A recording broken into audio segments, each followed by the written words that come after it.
What's up, everybody? It's March 29th, and the Splash Zone is back in your life.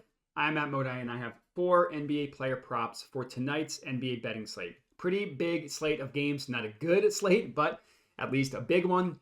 And I have 4 picks that I like for you guys. Of course, before I can get into today's picks, we got to do a recap from yesterday, which was okay. Not my favorite day in the world. If you just followed the mainline plays, you were up yesterday. I went 2-1 on those, up 0.85 units. We cashed Jaylen Brown over 5.5 first quarter points. We cashed CJ McCollum over 21.5 points, but we lost Brook Lopez over 1.5 made 3-pointers. He was 1 of 4 from deep. I was hoping we got one more, but we did not.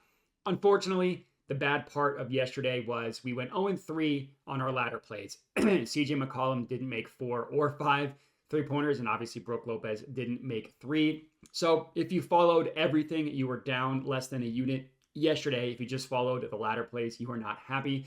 Let's hope we can have a better day today. But luckily on the entire season, the success is still incredible. Up on mainline plays, 86.23 units on the season. And then ladder plays, which I just started tracking on February 24th, we are up 3.63 units on those. It's been a little bit colder on ladder plays. I was hot when I first started tracking them at the end of February, beginning of March. Been a little bit cold recently. Let's hope we can turn that around. But up over 85 units on mainline plays. Cannot really ask for much better than that. Again, let's hope we can have a better day today. If you are not already, make sure to subscribe to my YouTube channel. And then for this video, if you could like, if you could comment, all that stuff helps me out a ton.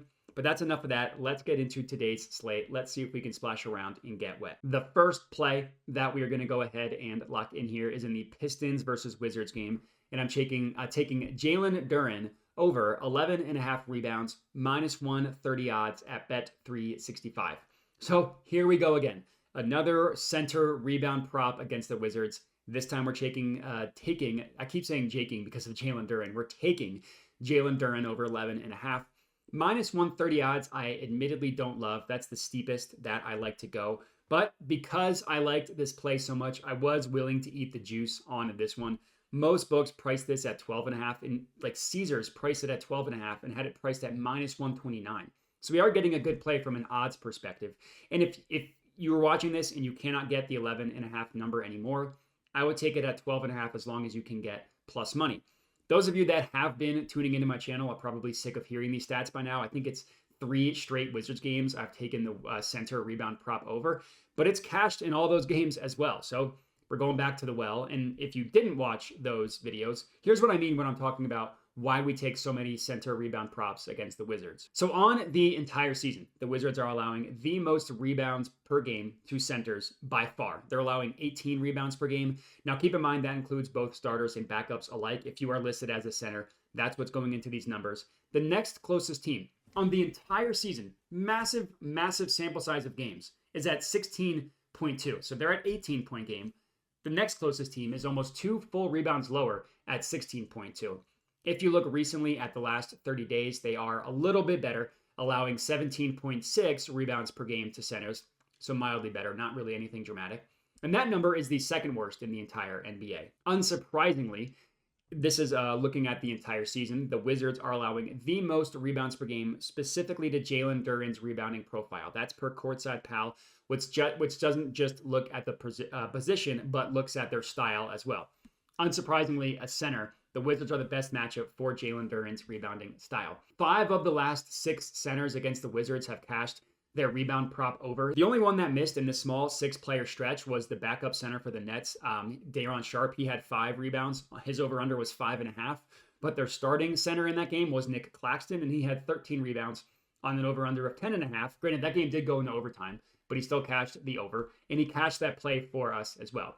Now, if you're wondering why do the Wizards give up so many rebounds to centers, right? Like, let's look into the actual basketball analysis here. There are a couple reasons why. Number one, they really don't have any playable centers at this point. They traded Dan Gafford away. They were bad even with him. And now Rashawn Holmes is hurt. So they just get bodied by centers like Jaylen Duren. And the Wizards take a ton of shots around the rim. So different positions rebound differently, right? Centers, they rack up a bunch of rebounds against teams that shoot close to the basket. The closer to the basket the shot is, it doesn't mean that it bounces far off the rim, which means that generally centers are able to get a lot of rebounds. If you're looking at teams that shoot a lot farther away from the basket, take a lot of jump shots, guards are the better rebounding picks against those teams. And the Wizards, and I'm defining as close to the basket as within 5 feet of the basket. This is per NBA.com. Over the past 10 games, the Wizards are are taking the 4th most shots per game that are within 5 feet from the basket. That's why they're such a good matchup for center rebound props. In his last 3 games against the Wizards, Duren has had 18, 19, and 14 rebounds. As long as he doesn't get into foul trouble, which he shouldn't against this Wizards team, I wouldn't be surprised if he crushed his number once again tonight as our first play. I absolutely love it. Next up, Lakers versus Pacers game. I'm taking Anthony Davis over 39.5 points plus rebounds. This is at -115 odds at Caesars. Absolutely love this play from a matchup perspective. I like both his points and his rebounds to go over individually, which is why I decided to combine them into one play as well, taking the points plus rebounds. As of right now, Anthony Davis is listed as questionable. He has had a couple of days off since that ridiculous double overtime game against the Bucks, so he should be good to go. If he does get ruled out, then we will just have this play refunded. No harm and no foul there. These two teams did just play 5 days ago, and in that game, Anthony Davis had 36 points and 16 rebounds. And I really don't see I could easily, see a situation where the same thing happens, where he has a blow-up game, both from a points and rebounds perspective. The matchup is just so good. There really isn't much that the Pacers can do against Anthony Davis. The Pacers on the entire year, they just have no resistance for guys that can attack the rim and score a lot in the paint. That's Anthony Davis. Now, there was a time recently where it looked like, oh, the Pacers aren't allowing that many shots at the rim. Maybe they're getting a little bit better guarding the rim. That was more matchup based than anything. If you look at the last 9 games, so last 9 games instead of 10, but they're allowing the second most shots at the rim in the past 9 games, the past 8 games, the past 7 games. That stretch where they weren't allowing a lot at the rim, that's far behind us. That's where Anthony Davis eats. And then from a rebounding perspective, I just mentioned, you want to take center rebound props against teams that shoot a high percentage of their shots close to the rim. Over the past 10 games, the Pacers are literally taking the most shots at the rim, or within 5 feet of the basket, I should say. Literally the most shots within 5 feet of the basket, the Indiana Pacers. That is why centers have been eating their rebound props against the Pacers as well. The Pacers are allowing the 3rd most rebounds per game to centers over the past 30 days. They're only 1 spot behind the Washington Wizards, who we just talked about. 4 straight centers have hit their rebound prop over against the Pacers. 5 out of the last 6 have as well. That includes literally last game against the Bulls. Both centers, backup and starter, hit their rebound prop against the Pacers, and both did it by multiple rebounds. Nikola Vucevic had 12 rebounds. His over-under was 10.5. Andre Drummond had 11 rebounds. His over-under was 8.5. So points plus rebounds. I think it clears both individually. I like combining the two because if he has a blow up in one of the categories, we're getting credit for that. That's our second play. Third up, Mavericks versus Kings game, and I'm taking Daniel Gafford over 1.5 assists plus 135 odds at Flip. So I got to give credit to someone in my Discord for this play. He's been on this, I think, for 3 straight games now. And he was on it because he's been watching Mavericks games and he knows exactly why Gafford assist has been such a good play recently. And the odds have been getting lower and lower as the day has gone on. Last night, plus 155. This morning, plus 145. Now we're getting it at plus 135. And most books are actually below this. So we are getting some real value here. I also am going to ladder his assists as well. I'm taking him to record 3+ assists. That's at plus 400 odds. I put a quarter unit on that at Bet365. I also took him for 5+ assists as well. Literally only 0.1 units, $10 on that one. That one's at plus 1,700 odds at Bet365. Now, this is a play because Gafford's role has been slightly different for the Mavericks recently. Now, there admittedly is a little bit of risk in this because it is a small sample size, but over the past 4 games, they've been running a little bit more offense through Gafford. Now, they're definitely not using him like Jokic or Sabonis, of course. But when they run the pick and rolls with Luka and Gafford, which they run a ton, he's not just a lob threat. What they'll do is they'll give him the ball as he's rolling to the basket, so he can either take a couple steps and dunk it, or he can take a couple steps, and if the team crashes in on him, he can dump it off to someone for an easy basket, or he can dish it out to the corners for a high percentage shot at the corner. That's a role that they've been using him in more recently as him and Luka get more familiar with each other. And he's been crushing it, right? Again, it's a small sample size, but in these last 4 games, 3, 5, 5, 3 assists. He would have cashed the over 1.5 in all 3. He would have cashed the latter play of 3+ in all 4, and twice he's gotten to 5. Now, again, they're not going to start like using him at the elbow like Jokic and Sabonis, of course, but it's really easy for him to get 2 assists running all these pick and rolls with Luka because people are so scared about what Luka can do that if he gets the ball to Gafford and they quickly try to rotate over, it's just an easy dump off to someone.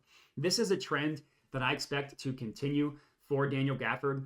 He cashed this play last game against the Kings, who they play tonight, and he played less than 22 minutes in that game, where normally for the Mavericks, he's hovering around 25. So I really like this play for Dan Gafford. Let's hope he comes through for us. Lastly, 4th and final pick of the video, Nets versus Bulls game. I'm taking Cam Thomas, 3+ made 3-pointers, plus 170 odds at BetRivers. So as we all probably know at this point, the Bulls are among the worst defenses in the NBA at guarding the 3-point line. And I really like this spot for Cam Thomas. Last game, he cooked the Wizards. He scored 38 points, but he only hit 2 threes against them because the Wizards have no presence at the rim. They just allow guys to waltz to the rim and people can score at ease that way. The Bulls are a little bit different. They do have a good guard defender in Alex Caruso, so if there's any risk, it's Alex Caruso just hounding Cam Thomas and he can't get anything off. But the Bulls defense is a little bit different. They don't allow a lot of points in the paint, not because they have a great rim defender like Rudy Gobert, but because they will aggressively pack the paint, leaving guys open from 3-point range. Per props.cash, the Bulls are listed as the 5th best matchup in the NBA when it comes to shooting guard 3-point props. Now, that's a number that makes sense when you dig into it. And I think it's really important to look at sources specifically like props.cash that don't look just at raw totals that defenses give up, but look at totals and then also compare that to what over-unders are as well. I use this example a lot, but Steph Curry, his over-under 3-point prop is at 5.5 most nights. If he makes 5 3-pointers, that is a lot of 3-pointers for one player. That would look good for literally every other player in the entire NBA, but he would have gone under his 3-point prop. So stuff like that is important to look at what their prop is compared to how much they make. And anyways, Bulls 5th best matchup when it comes to shooting guard 3-point props. And it's not a situation like they've gotten any better at it recently. Over the past 10 games, they're still not good. Again, past 10 games, they're allowing the most corner 3-point attempts in the NBA. They're allowing the 9th most above the break 3-point attempts in the NBA. They're allowing the 3rd most catch and shoot 3-point attempts and the 7th most pull-up 3-point attempts. Being bottom 9 in all 4 of these categories, that is unheard of. Normally, defenses try to funnel shots into one of these types of areas. Catch and shoot, either corner or above the break, or they allow a lot of pull-ups. It's very rare that defenses allow a lot of everything, and that's what the Bulls do.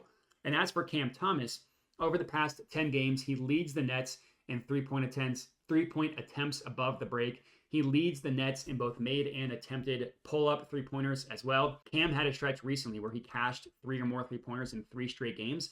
Since then, he's only done it in 1 of 7. Perfect time to buy back in on his 3-point prop in a very juicy matchup.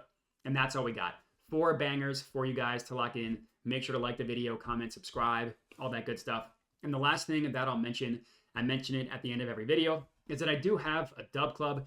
If you're unfamiliar, a Dub Club is a website you can use to have picks texted to you directly, sent directly to your phone via text, email, or Telegram. Now, I only charge $5 a month for it. And I will say everything you see me give out for free on YouTube and on Twitter, those are the plays that I send out on Dub Club.